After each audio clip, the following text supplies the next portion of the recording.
Hello my dear friends, मैं दीक्षा चौधरी। स्वागत है आपका हमारे यूट्यूब चैनल संकल्प हमारा में।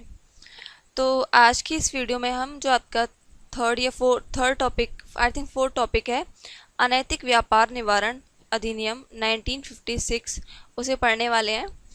तो वैसे आपके सिलेबस में जो है 2006 दे रखा है, 2006 में कुछ संशोधन करके लाए गए हैं। तो पहले 1956 को पढ़ लेते हैं। जो ऐड की गई हैं चीज़ें वो 2006 में हम बता देंगे, ठीक है। तो पहले आपको यही पढ़ना पड़ेगा, तब हम ये पढ़ पाएंगे। तो इसमें फर्स्ट दे रखा है संक्षिप्त नाम, विस्तार और प्रारंभ। इस अधिनियम का संक्षिप्त नाम और विस्तार क्या है? ये तो नाम आपको सामने ही लिख रहा है, अनैतिक व्यापार निवारण अधिनियम 1956 इसे कहा जाता है। और इसका जो विस्तार है वो संपूर्ण भारत में है। कहाँ पर है? संपूर्ण भारत में है इसका विस्तार। और जो ये लागू हुआ था वो 30 दिसंबर 1956 को लागू हुआ था, सभी धाराओं सहित। तो इसको इंग्लिश में हम लोग क्या बोलेंगे? इसको इंग्लिश में हम लोग बोलेंगे द इमोरल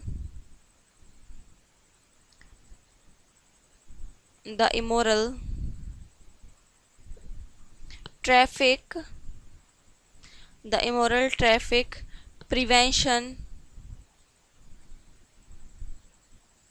एक्ट 1956। और 2000 जो 6 का दिया गया उसे भी ऐड कर लेंगे इसमें, ठीक है। तो अब बढ़ते हैं आगे की ओर। धारा फर्स्ट में आपको पता ही होगा, ज़्यादातर हम हर किसी अधिनियम का नाम, विस्तार और प्रारंभ बताते हैं। तो इस अधिनियम का नाम क्या है? अनैतिक व्यापार निवारण अधिनियम 1956, यानी the immoral traffic prevention act.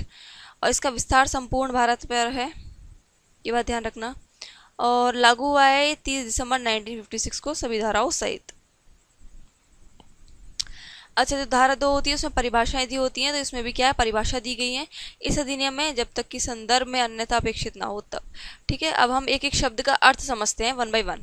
देखिए, वैश्यागृह शब्द का जो अर्थ लगा है वो क्या है? देखिए, वैश्यागृह के अंतर्गत कोई घर, कमरा, सवारी या स्थान अथवा किसी घर, कमरे या स्थान का कोई भाग अभिप्रेत है। अभिप्रेत यानी उसका तात्पर्य है जिसका प्रयोग अन्य व्यक्ति के अभिलाभ के लिए या दो से अधिक वेश्याओं के पारस्परिक अभिलाभ के लिए, लैंगिक शोषण या दुरुपयोग के प्रयोजन के लिए किया जाता है। और बालक से यहाँ पर क्या अर्थ है? देखिए, हर किसी अधिनियम में बालक का अर्थ अलग होता है। कहीं किसी की बालक की आयु कितनी 14 वर्ष मानी जाएगी, जैसे कि चाइल्ड लेबर एक्ट में 14 वर्ष मानी गई थी। और कहीं मैरिज एक्ट में देखिए तो लड़कियों की आयु 18 और लड़कों की 21। तो हर किसी में अलग अलग आयु मानी जाएगी। तो इसमें बालक का अभिप्रेत क्या है ये समझ लेते हैं। बालक से ऐसा अभिप्रेत है जिसने 16 वर्ष की आयु, ध्यान रखिए यहाँ पर 16 है, यहाँ 18 नहीं है, 16 है। इसीलिए आपको ध्यान रखना है कि किस अधिनियम में कौन बालक किस किस उम्र के माने जाएंगे।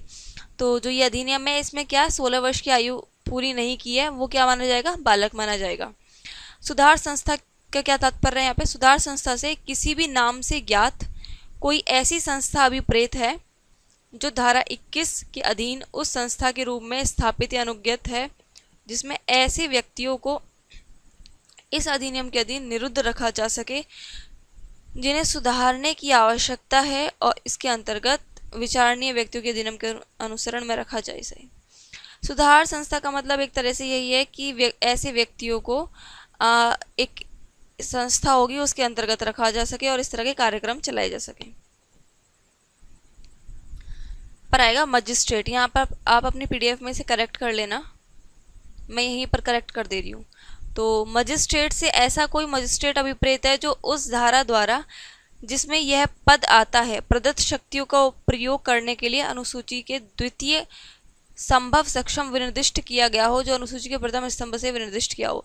यानी मजिस्ट्रेट का यहाँ पर अर्थ है जिस पर क्या हो, जो उस धारा द्वारा जिसमें यह पद आता है, यानी ये मजिस्ट्रेट का यहाँ पर अर्थ लगाया जाएगा, ये उस धारा द्वारा है जिसमें ये पद आता है और उसे शक्तियां प्राप्त की गई हैं, उसे यहाँ पर क्या है, मजिस्ट्रेट माना जाएगा। नेक्स्ट हमारा व्यसक से ऐसा व्यक्ति अभिप्रेत है। वैसे हम व्यसक जो मानते हैं वो एक एडल्ट को मानते हैं जो मतलब एक तरह से 18 वर्ष की आयु पूरी कर चुका होता है। तो इसमें देख लेते हैं यहाँ पर व्यसक किसको माना गया है। तो जिसमें 18 वर्ष की आयु पूरी कर चुकी हो, यानी इसमें भी 18 वर्ष की आयु अगर जो पूरी कर चुका हो उसको क्या मानेंगे हम, एडल्ट मानेंगे। नेक्स्ट हमारा अवयस्क। अवयस्क कौन माना जाएगा, जिसने 16 वर्ष की आयु पूरी कर ली है किंतु 18 वर्ष की आयु पूरी नहीं करी है, यानी 16 वर्ष की तो आयु पूरी कर ली है, 18 वर्ष की नहीं की है, 16 और 18 के बीच में है, वो 17 है या 16 है, तो वो क्या माना जाएगा, वो अवयस्क माना जाएगा। उसके बाद नेक्स्ट है हमारा विहित। विहित से इस अधिनियम के अधीन बनाए गए नियमों द्वारा विहित अभिप्रेत है, यानी इस अधिनियम के द्वारा बनाए गए जो भी नियम है उसको हम क्या बोलेंगे, विहित बोलेंगे, विधि नहीं बोलेंगे, क्या बोलेंगे, विहित। यानी जो इस अधिनियम में जो भी नियम बनाए जाएंगे उसको हम क्या बोलेंगे, विहित। वैसे किसको मान रहे हैं, 18 वर्ष की आयु जो पूरी कर ली। अवैसक किसको मान रहे हैं, जो 16 और 18 के बीच में है। अच्छा, नेक्स्ट हमारा वैश्यावृत्ति से व्यक्तियों का वाणिज्यिक प्रयोजनों के लिए लैंगिक शोषण या इसमें बताया गया वैश्यावृत्ति किसको मानेंगे, तो इसमें मानेंगे व्यक्तियों का वाणिज्यिक प्रयोजन के लिए लैंगिक शोषण या दुरुपयोग अभिप्रेत है। वैश्या पद का तदनुसार अर्थ लगाया जाएगा, यानी अब वाणिज्यिक प्रयोजन यानी एकदम पैसे या किसी भी धन लाभ जिस भी चीज़ से प्रयोजन से लैंगिक शोषण हो रहा है तो उसको क्या मानेंगे, वैश्यावृत्ति मानेंगे।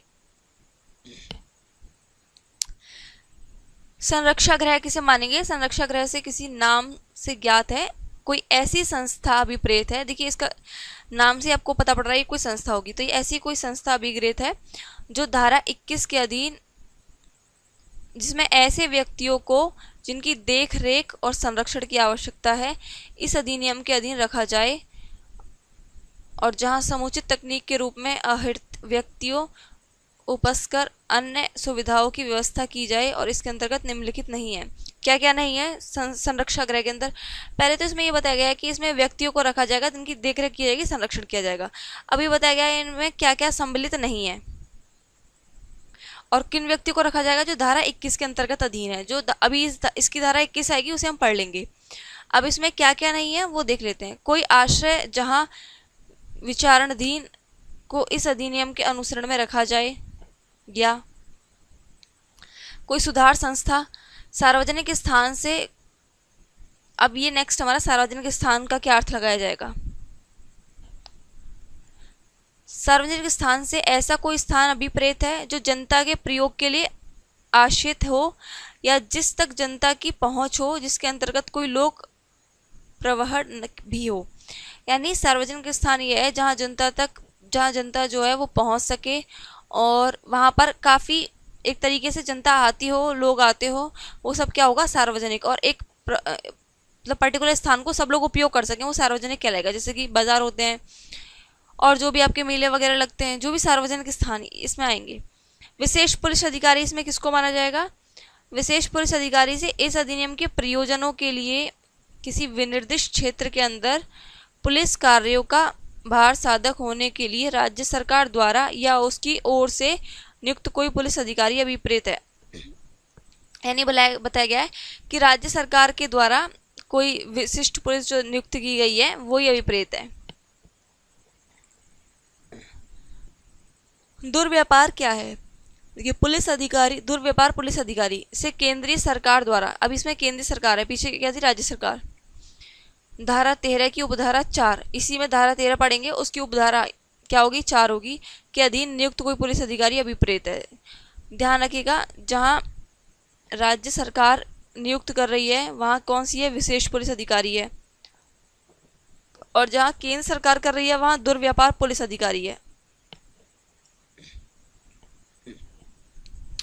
अब नेक्स्ट हमारी धारा 3। धारा 3 में बोला गया है वैश्यागृह चलाने या परिसरों को वैश्यागृह के रूप में प्रयुक्त करने देने के लिए दंड, क्या दंड का प्रावधान है। वैश्यागृह यानी ये जो काम किस स्थान पर होता है उसके लिए क्या क्या दंड दिए गए हैं। तो देखिए इसमें बोला गया है कोई व्यक्ति जो कोई वैश्यागृह चलाता है या उसका प्रबंधन भी करता है या सहायता भी करता है, तो वह प्रथम दोष उसका क्या होगा, ये पहली बार अगर पकड़ा जा रहा है तो उसका प्रथम दोष सिद्धि में क्या होगा, 1 से 3 वर्ष की कठोर क्या होगी, कारावास होगी, 2000 रुपये का जुर्माना होगा। अगर वही व्यक्ति दोबारा पकड़ा जाता है तो 2 से 5 वर्ष की क्या होगा, कारावास होगा, और 2000 रुपये का क्या दंडनीय जुर्माना होगा। वैश्यागृह यानी एक तरीके से ये वो स्थान है जहाँ पर ये कार्यक्रम चलाए जा रहे हैं और या कोई जो व्यक्ति से प्रबंधन कर रहा है तो उस पर दंड लगाया जाएगा। अब धारा 4 में हमारा बोला गया है, आप लोगों को केवल हेडिंग याद रखनी है, नीचे वाले समझने हैं, क्योंकि नीचे वाला आप याद नहीं कर सकते। इतने सारे क्या है, नियम दिए गए हैं, धाराएं दी गई हैं, तो जो विधि हैं आप इतने सारे नहीं याद कर पाएंगे। तो आपको केवल ये जो धारा 3 में क्या दिया गया है ये याद करने हैं आपको। धारा 4 में बोला गया है, वैश्यावृत्ति के उपार्जनों पर जीवन निर्वाह के लिए दंड, यानी जीवन निर्वाह के लिए दंड, इसका प्रावधान दिया गया है। तो देखिए, पहले में बोला गया 18 वर्ष की आयु से अधिक कोई व्यक्ति जो जानबूझकर किसी अन्य व्यक्ति की वैश्यावृत्ति के उपार्जनों पर पूर्णतः या भागत जीवन निर्वाह करेगा, वह 2 वर्ष से कठोर कारावास, 1000 रुपये जुर्माने से दंडित होगा, अथवा दोनों से भी। देखिए, यहाँ बालक की बात नहीं हो रही है, जो 18 वर्ष से कम है वो तो बालक की श्रेणी में आ जाएगा। लेकिन यहाँ बताया गया कि 18 वर्ष से ऊपर का व्यक्ति है और वो जानबूझकर किसी स्त्री से या किसी से वैश्यावृत्ति करवा रहा है और उसके पैसों से क्या है वो पल रहा है, भागत या पूर्णतः या फिर अधूरी रूप से अपने जीवन निर्वाह कर रहा है, तो वो उसे 2 वर्ष की सजा मिलेगी और 1000 रुपये जुर्माना से दंडित होगा, और अथवा दोनों से भी हो सकता है। देखिए, इसमें या आ रहा है, या तो 2 वर्ष की सजा मिलेगी या 1000 रुपये से जुर्माना हो जाएगा बस, या फिर ये दोनों ही होंगे। अब है हमारी धारा 5। धारा 5 में बोला गया है, व्यक्ति को वैश्यावृत्ति के लिए उपांत करना, उत्प्रेरित करना या ले जाना। बहला फुसलाकर अगर किसी व्यक्ति को ले जाते हैं या उसको ज़्यादा उत्प्रेरित करते हैं तो उसके लिए दंड दिया गया है इसमें। तो देखिए, दोष सिद्धि पर 3 वर्ष से 7 वर्ष तक की क्या होगी, कठोर कारावास होगी। अगर कोई इस तरह का व्यक्ति किसी भी व्यक्ति से कार्य करवाता है, ज़बरदस्ती किडनैप कर लेता है या फिर उसे ज़बरदस्ती क्या करता है, उत्प्रेरित करता है, तो यही बोला गया है इसमें। तो उसके दोष सिद्धि 3 से 7 वर्ष के लिए होगी और कठोर कारावास होगी यही, और 2000 रुपये का जुर्माना होगा। इसमें और बोला है, यानी इसमें या नहीं है, आपको ये भी मिलेगी, सज़ा भी मिलेगी, प्लस आपको जुर्माना भी देना पड़ेगा। और यदि सुखधारा के अधीन अपराध किसी व्यक्ति की इच्छा के विरुद्ध किया जाता है, यानी किसी व्यक्ति की इच्छा के विरुद्ध किया जा रहा है, तो 7 वर्ष से 14 वर्ष की क्या होगी, सजा होगी। अब धारा 6 में बोला गया है, किसी व्यक्ति को ऐसी परिसर में निरुद्ध करना जहां वैश्यावृत्ति की जाती है, यानी ऐसे परिसर में उसको डालना जहां ये सब किया जाता है, तो उसके लिए क्या दंड दिया गया है। पहले में तो केवल आपको उत्प्रेरित करने वाला काम था, लेकिन यहाँ पर आपको मतलब आप ऐसे परिसर में उसको देख कर आ रहे हैं किसी बालक या बालिका को, तब उसमें आपको क्या दंड मिलेगा।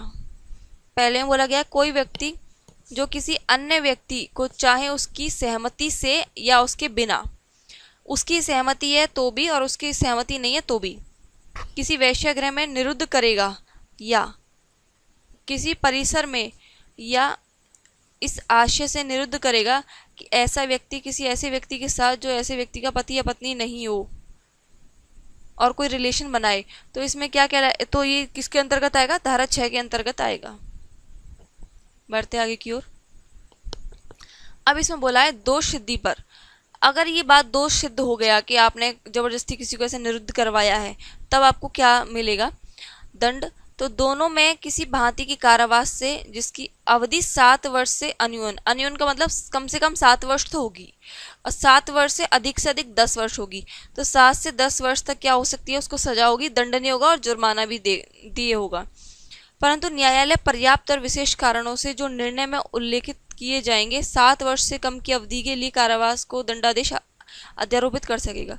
यानी अगर न्यायालय को पर्याप्त इस तरह के क्या कारण दिए जा रहे हैं, साक्ष्य दिए जा रहे हैं, तो 7 वर्ष से कम भी क्या दे सकता है वो न्यायालय कारावास। धारा 7 में बोला गया है, सार्वजनिक स्थान में या उसके समीप वैश्यावृत्ति।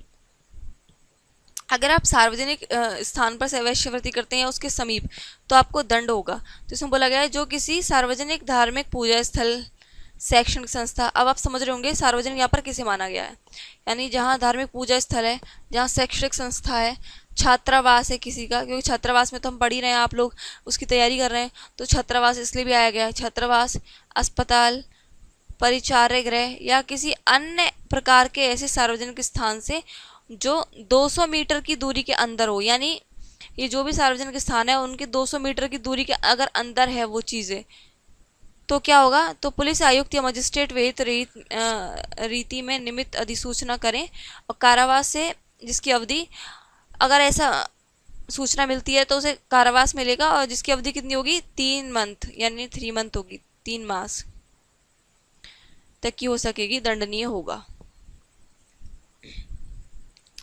धारा 8 में बोला गया वेश्यावृत्ति के प्रयोजनों के लिए विलुब्ध करना या याचना करना। जो कोई किसी सार्वजनिक स्थान पर या किसी सार्वजनिक स्थान पर दिखाई देते हुए ऐसी रीति में जिससे दिखाई दे या सुनाई दे, चाहे किसी भवन या घर के अंदर से हो, अन्यथा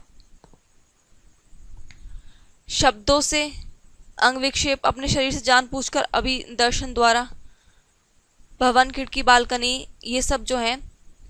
और नेक्स्ट हमारा, तो इन सब के कारण आपको क्या दोष मिलेगा, दोषी को क्या दोष मिलेगा इसमें, तो वह प्रथम दोष सिद्धि पर कारावास से, पहली बार अगर उसी दोषी मिलता है तो उसे कारावास से मिलेगा, जिसकी अवधि कितनी होगी, 6 मंथ से होगी, और जुर्माना भी लगेगा जो 500 रुपये होगा, और दोनों से भी दंडनीय हो सकता है। या इसमें या लिख रहा है, पहले या तो आपको 6 मंथ की सज़ा मिल सकती है या जुर्माने से, और या इसमें दोनों भी दे सकता है। और दूसरा अगर क्या होगा, अगर द्वितीय बार या पश्चावर्ती यानी 2 से 3, 4, 5 बार अगर आप ऐसे मिल रहे हैं तो आपको कितना कारावास मिलेगा, जिसकी अवधि 3 वर्ष होगी। 1 से 3 वर्ष तक की क्या होगी, 1 से 3 वर्ष की कारावास की अवधि हो सकती है। जुर्माना भी लगेगा जो 500 रुपये तक का हो सकेगा, दंडनीय होगा। परंतु जहां इस उपधारा के अधीन कोई अपराध किसी पुरुष द्वारा किया जाता है, अगर ये अपराध कोई पुरुष द्वारा हो रहा है तो वहां कारावास से जो 7 दिन से अन्यून की अवधि के लिए, किंतु जो 3 मास तक की हो सकेगी, दंडनीय होगा। अब नेक्स्ट है हमारा धारा 9, अभिरक्षा में के व्यक्ति को विलुब्ध करना। यानी कोई व्यक्ति जो किसी व्यक्ति को अपनी अभिरक्षा, अपने भाराधीन या देखरेख में रखते हुए या उस पर प्राधिकार की स्थिति में रहते हुए उस व्यक्ति को वेश्यावृत्ति के लिए विलुब्ध किए जाने देना या उसमें सहायता या दुष्प्रेरण करेगा। प्रथम, अगर पहली बार अगर इस तरह की कोई मिलती है घटना उस व्यक्ति से संबंधित, तो क्या होगा, दोष सिद्धि पर क्या होगा, दोनों में से किसी भी भांति प्रकार के कारावास से, जिसकी अवधि कम से कम तो 7 वर्ष होगी, अन्यून मतलब 7 वर्ष, कम से कम 7 वर्ष होगी, और आजीवन भी हो सकती है। इसमें आजीवन बोला गया, ध्यान रखना, अधिक से अधिक कितनी होगी, आजीवन होगी। और या ऐसी अवधि के लिए जो 10 वर्ष तक की हो सकेगी, दंडनीय होगा, और जुर्माना का भी दायी होगा। परंतु न्यायालय पर्याप्त और विशेष कारणों से जो निर्णय में उल्लेखित किए जाएंगे 7 वर्ष से अन्यून की अवधि के लिए कारावास का दंडादेश आरोपित कर सकता है। देखिए यहाँ हर किसी में छूट दी गई है। बोला गया है कि अगर न्यायालय में इस तरह के प्रमाण दिए जाते हैं तो कम से कम 7 वर्ष की क्या मिल सकती है, बस 7 वर्ष से कम भी जेल कारावास मिल सकती है।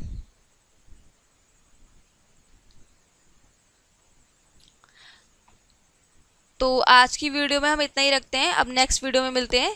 अगर आपको वीडियो अच्छी लगी हो तो वीडियो को लाइक करें, चैनल को सब्सक्राइब करें और इसे ज़्यादा से ज़्यादा अपने दोस्तों में शेयर करें। आप सभी का बहुत बहुत धन्यवाद।